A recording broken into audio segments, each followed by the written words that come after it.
Social media వాల్పై viral వీడియోల వెంపర్లాట. ఇందులో పడి ఆడపిల్లల మానాన్ని బలిపెట్టేస్తున్నారు కొందరు మానసిక రోగులు. ఇలాంటి వారి బారిన పడింది లగ్గం ఫేమ్ ప్రజ్ఞా నగ్రా. తాజాగా ఈ నటి డీప్ ఫేక్ వీడియో నెట్టింట అలజడి సృష్టిస్తుంది.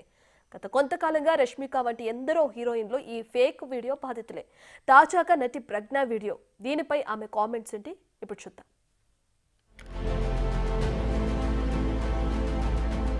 డీప్ ఫేక్ వీడియోల బారిన గతంలో రష్మిక మందన, కాజోల్, కత్రినా, ఆలియా భట్, నోరా ఫతే. ప్రస్తుతం Laggam fame Pragya Nagra. Deep fake video. ఇప్పుడు ఈ పేరెత్తితేనే హడలిపోతున్నారు హీరోయిన్లు. కారణం కొందరు రోగ్ నెటిజన్స్ ఫేక్ వీడియో మార్ఫింగులు చేసి హీరోయిన్ల ఫేక్ వీడియోలను నెట్టింట వైరల్ చేస్తున్నారు.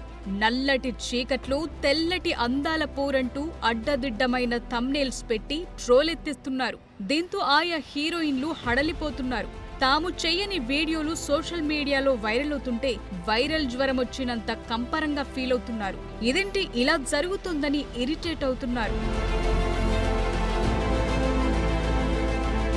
ప్రస్తుతం Laggam fame Pragya Nagra private video leak అయిందంటూ సోషల్ మీడియాలో వైరల్ అయ్యేసరికి ఆమె షాక్ అయ్యారు. ఇదొక పీడకల. అయినా టెక్నాలజీ ఉన్నది మనకు సాయం చేయటానికి. కానీ కొందరు దీన్ని దుర్వినియోగం చేస్తున్నారు.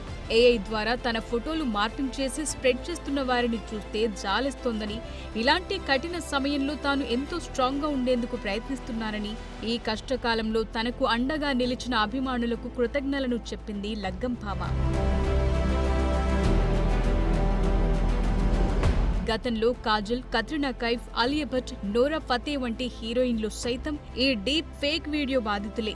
నేషనల్ క్రష్ గా అభిమానులు ముద్దుగా పిలిచే రష్మిక మందన అయితే ఏకంగా 3 సార్లు ఈ డీప్ ఫేక్ బాధితురాలు కాగా ఆమెను సైబర్ క్రైమ్ అవేర్నెస్ ప్రోగ్రామ్ కు అంబాసిడర్ గాను ఎంపిక చేశారు. అయినా సరే ఇలాంటి ఫేక్ వీడియో మేకర్స్ ఆగడాలు ఆగటం లేదు. తొలుత మోడలింగ్ లో అడుగుపెట్టి ప్రత్యేక గుర్తింపు తెచ్చుకుంది ప్రజ్ఞ. ఆ ఫేమ్ ద్వారా సౌత్ లో వరుస విజయాలను చేస్తూ వచ్చింది. లగ్గం సినిమా ద్వారా తెలుగు ప్రేక్షకులకు పరిచయమైన ఈ భామ తన ఫేక్ వీడియో సందర్భంగా ఇలాంటి కష్టం మరీ ఆడపిల్లకు రాకూడదని ప్రార్థిస్తున్నట్టు తన ఎక్స్పోస్టులో ఆవేదన వ్యక్తం చేసింది. అయితే ప్రజ్ఞ మార్ఫింగ్ వీడియో అప్లోడ్ చేసిందెవరు, వైరల్ చేసిందెవరు తేలాల్సి ఉంది.